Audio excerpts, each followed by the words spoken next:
Good evening. I hope you've had a wonderful day today. Welcome to BVJ's Bedtime Stories. My name is Big Voice J, and this is a show where we get you ready for a great night's sleep with some old familiar stories that you haven't heard in a while.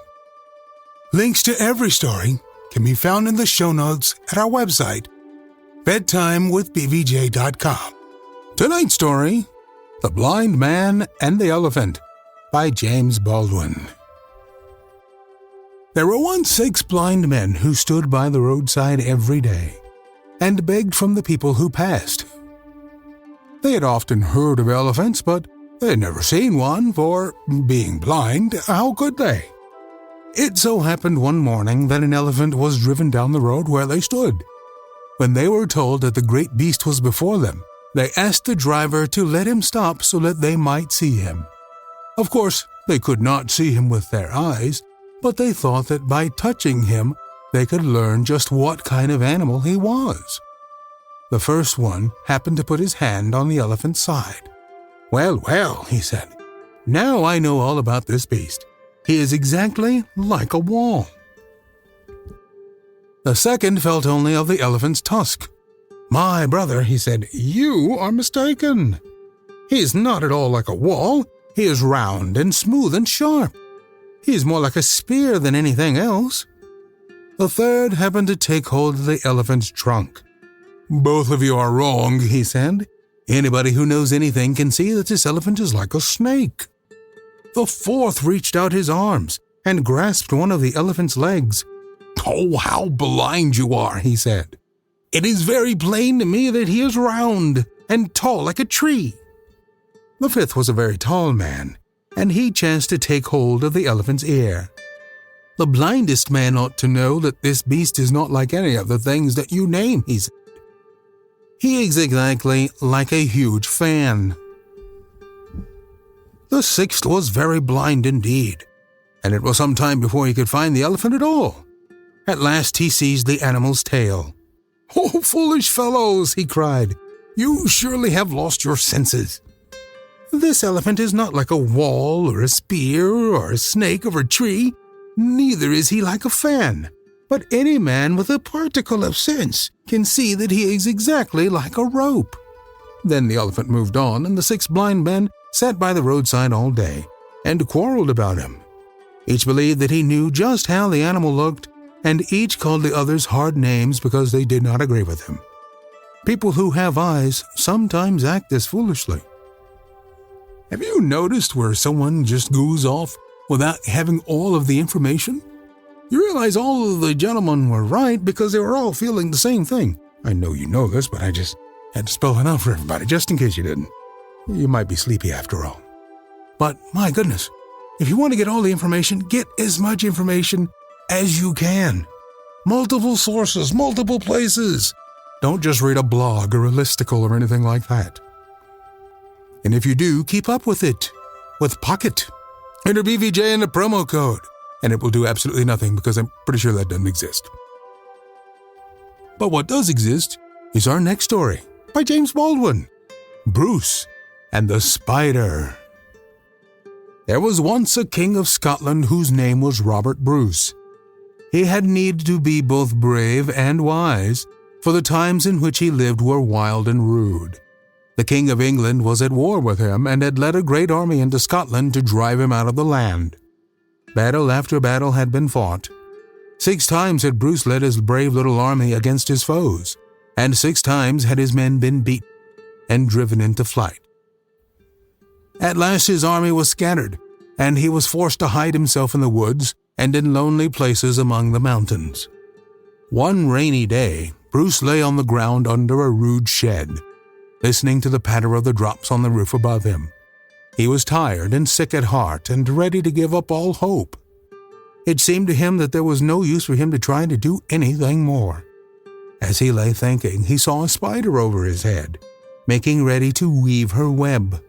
He watched her as she toiled slowly and with great care. 6 times she tried to throw her frail thread from one beam to another, and 6 times it fell short. "Poor thing," said Bruce. You too know what it is to fail." But the spider did not lose hope with the sixth failure. With still more care, she made ready to try for the seventh time. Bruce almost forgot his own troubles as he watched her swing herself out upon the slender line. Would she fall again? No! The thread was carried safely to the beam and fastened there. "I too will try a seventh time," cried Bruce. He arose and called his men together. He told them of his plans and sent them out with messages of cheer to the disheartened people. Soon there was an army of brave Scotchmen around him. Another battle was fought, and the King of England was glad to go back into his own country. I have heard it said that, after each day, no one by the name of Bruce would ever hurt a spider. The lesson which the little creature had brought the king has never been forgotten.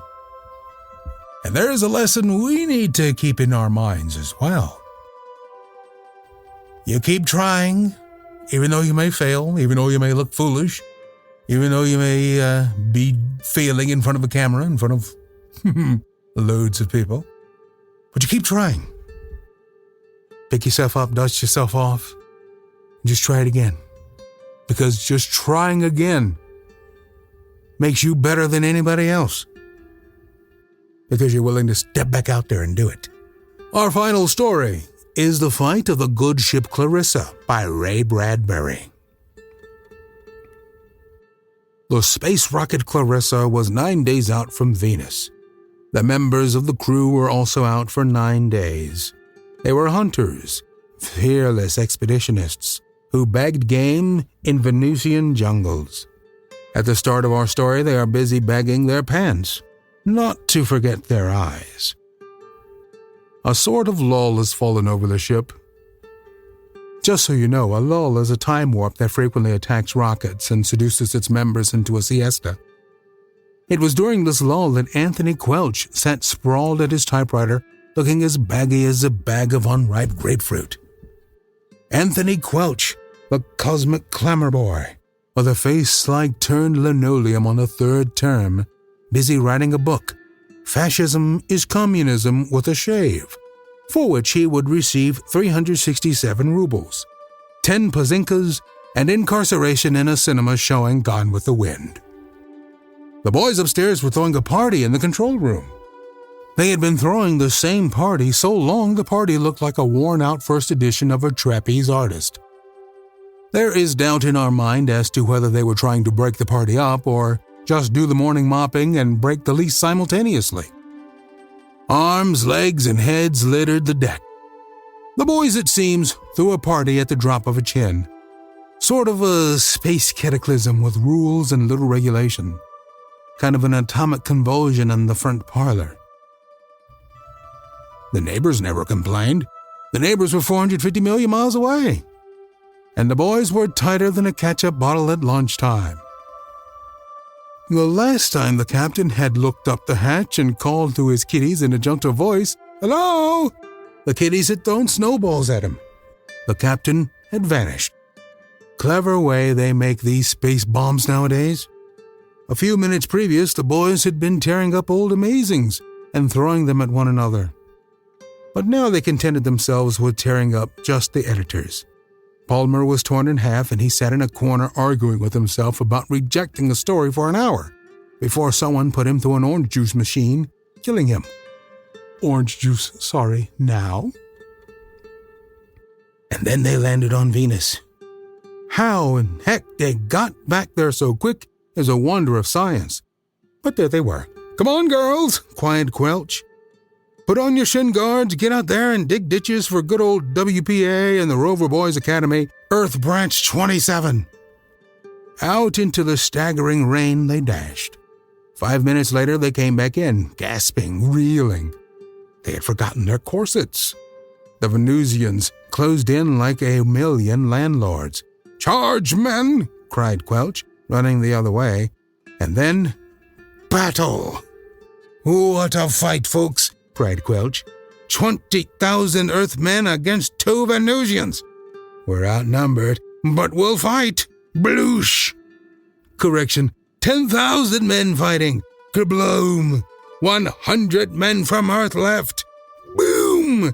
This is the last man speaking, folks. What a fight. I ain't had so much fun since... Help! Someone just clipped my corset strings! Wham! Someone just clipped me! The field was silent. The ship lay gleaming in the pink light of dawn that was just blooming over the mountains like a pale flower. The two Venusians stood weeping over the bodies of the Earthlings like onion peelers, or two women in a bargain basement. One Venusian looked at the other Venusian, and in a high-pitched, hoarse, sad voice said, Aye! This shouldn't happen to a dog, not a doity little dog. And dawn came peacefully, like beer barrels rolling. Ray Bradbury is a trip. What a crazy creative man. We love it. We'll have more of him in coming episodes, soon as they become public domain. And if you have a story you'd like me to read, please send it to me, bigboysj@gmail.com. And while you're on your keyboard, go ahead and give us a review on iTunes. iTunes loves reviews. It helps people find the show. We want everybody to have a good night's sleep, and we like to think we're doing our small part of it. Thank you so much for listening. Good night. Diamond Club hopes you have enjoyed this program.